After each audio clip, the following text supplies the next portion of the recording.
राणा सांगा के खिलाफ आपत्तिजनक टिप्पणी करने वाले सांसद रामजीलाल सुमन का देश भर में विरोध जारी है। अखिल भारतीय क्षत्रिय महासभा भी रामजीलाल सुमन का कड़ा विरोध कर रही है और इसी मामले पर क्षत्रिय महासभा के राष्ट्रीय अध्यक्ष कुलदीप सिंह तंवर से खास बातचीत की सहयोगी देवनाथ ने। राणा सांगा पर समाजवादी पार्टी के सांसद ने जो कुछ कहा है उसके बाद पूरे देश में घमासान मच गया है और इस घमासान की बात यह है कि आगरा में उनके घर पर करणी सेना समेत तमाम सारे संगठनों के कार्यकर्ताओं ने धावा बोल दिया और पूरे देश में बहस लगातार खड़ी हो गई है कि राणा सांगा जैसे देशभक्त और लड़ने वाले, देश के लिए अपनी जान देने वाले महान स्वतंत्रता सेनानी के लिए समाजवादी पार्टी ने ऐसा क्यों कहा। ये सवाल इसलिए भी बहुत महत्वपूर्ण है कि अभी औरंगजेब का मतलब इशू चल ही रहा था, इसी बीच अब राणा सांगा को लेकर के भी बहस शुरू हो गई है। तो हमारे साथ हैं क्षत्रिय जो महासभा है, ठाकुर कुलदीप सिंह तंवर हैं, राष्ट्रीय अध्यक्ष हैं, अखिल भारतीय क्षत्रिय महासभा इनका संगठन है। हम इनसे बात करने की कोशिश करेंगे और ये भी विरोध प्रदर्शन कर रहे हैं। सर, ये बताइए कि समाजवादी पार्टी ने जो कुछ कहा है उसके बाद आप लोग सड़कों पे हैं, तोड़फोड़ शुरू हो गई है, ये कहाँ तक जायज है? ये देखो, वैसे समाजवादी पार्टी ने तो नहीं कहा।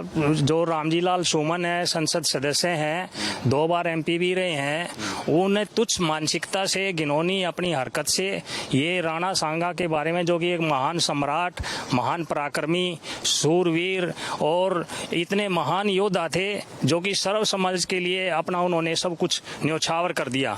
और उनके महाराणा सांगा के शरीर पर 80 घाव थे, एक हाथ भी नहीं था, एक टांग भी नहीं था, तब भी वो युद्ध करते रहे और इब्राहिम लोदी को 2 बार उन्होंने हराया और 100 से ज्यादा उन्होंने युद्ध लड़े और उनमें सभी के सभी वो युद्ध जीते।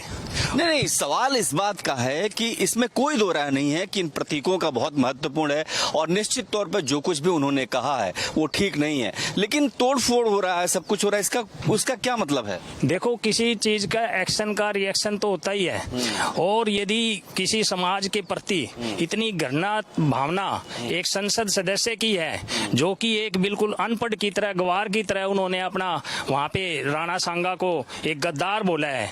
किसी भी जाति का महापुरुष सर्व समाज के लिए सम्मानित होता है। वो एक बात के लिए, महापुरुष के लिए हम भी नहीं सोचते। ठाकुर समाज दुनिया भर के, जैसे गुरु नानक जी हैं, कबीर जी हैं, रविदास जी हैं और पता ना कितने स्वतंत्रता सेनानी रहे, हम कभी सोच भी नहीं सकते। चौधरी सूरजमल है, अभी हम उनके बारे में कोई घृणित बातें कहें, हमेशा समाज को उनकी अच्छाइयों के बारे में अवगत कराना चाहिए, जिससे कि समाज पूरे मिलके आगे देश की रक्षा कर सके। लेकिन एक सवाल जरूर बनेंगे, इस सवाल के बाद चूंकि अब इस पर विवाद हो गया, तो आप लोग क्या कर रहे हैं, किस तरीके से विरोध प्रदर्शन कर रहे हैं आप लोग? हमने अभी 24 तारीख को हमने विरोध प्रदर्शन किया, उनका पुतला जलाया और हमने पूरा टोटल अपने सोशल मीडिया पे, हमारी 20 से ज्यादा राज्यों में हमारी कार्यकारिणी गठित है और कार्य कर रहे हैं। सब जगह उन्होंने इनके पुतले फूके हैं और हाथरस में भी उनके विरुद्ध शिकायत दर्ज कराई है, रामजीलाल सुमन के विरुद्ध, और वहाँ पे भी शायद मुकदमा दर्ज हो जाएगा और यहाँ भी हम गुड़गांव में भी हम शिकायत दर्ज कराएंगे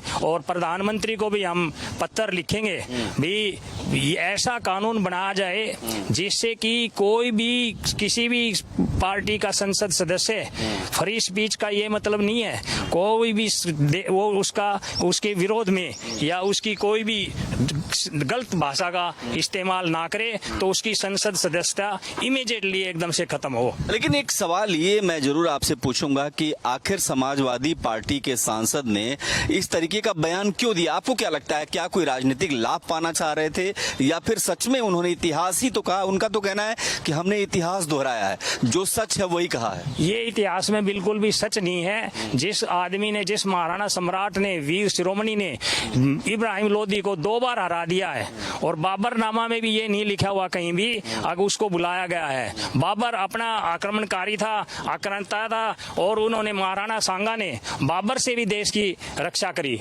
और ये कहना उसका बिल्कुल कहीं भी इतिहास में नहीं लिखा। इतिहास से वो अज्ञान है, उसको कोई किसी भी तरह की ज्ञान नहीं है उसको। और संसद में ये उसका गद्दार बोलना अपनी पार्टी के लिए कुछ अटेंशन, मतलब जो ध्यान आकर्षित मुक्त करना पब्लिक का, तो वो ये सिर्फ एकमात्र उसका उद्देश्य था। रामजी लाल सुमन को कोई जानता नहीं था। क्या क्या ये कोई वोट की राजनीति है जिसमें क्या किसी को संतुष्ट करने के लिए, क्योंकि औरंगजेब को लेकर के लगातार एक बहस चल रही थी जिसमें कहा जा रहा था कि औरंगजेब भारत का प्रतीक नहीं हो सकता। ऐसे में उन्होंने काउंटर अटैक करते हुए कहा कि राणा सांगा भी गद्दार है। तो जाहिर सी बात है कि क्या किसी वर्ग को खुश कर देना चाह रहे थे, इसलिए बयान आया उनको। वो बिल्कुल वो तुष्टीकरण की राजनीति करना चाह रहे थे। और अब प्रजातंत्र का जमाना है। हम किसी भी महापुरुष से, किसी भी जाति का महापुरुष हो, ऐसे शब्द बोलने नहीं चाहिए। और उन्होंने अपने मीडिया में और अपने सारी पब्लिक का अपनी तरफ ध्यान आकर्षित करने के लिए ऐसे गलत, ऐसे ओछे, ऐसे तुच्छ शब्दों का इस्तेमाल किया है, जिससे कि उसको सारे देश से ये माफी मांगनी चाहिए। और समाजवादी पार्टी को अखिलेश यादव जी ने, समाजवादी पार्टी के जो मुखिया हैं अखिलेश यादव जी, उनको रामजी लाल सुमन को इमीडिएटली बर्खास्त करे अपनी पार्टी से। नहीं तो आने वाले समय में राजपूत समाज, क्षत्रिय समाज वोट की चोट से सबको दिखा देगा। अभी ये रामजी लाल सुमन ने कहा तो इनका हाल क्या हुआ। नहीं, लेकिन ये भी है कि समाजवादी पार्टी पूरी तरीके से खारिज नहीं कर रही है। और आपको लगता है कि क्या एक ध्रुवीकरण का खेल है जिसमें समाजवादी पार्टी शायद जो औरंगजेब के चलते एक गैप हो गया था और बीजेपी शायद फ्रंट फुट पे खेल रही थी औरंगजेब को लेकर के, और इसके बाद अब समाजवादी पार्टी के नेता ने जानबूझकर बहुत सुनियोजित तरीके से इस बात को कहा ताकि मुस्लिम वर्ग को ये बात अच्छी लगे। और अखिलेश यादव की कोई कड़ी प्रतिक्रिया हालांकि नहीं आई है। हालांकि उन्होंने कहा है कि नहीं, राणा सांगा हीरो थे।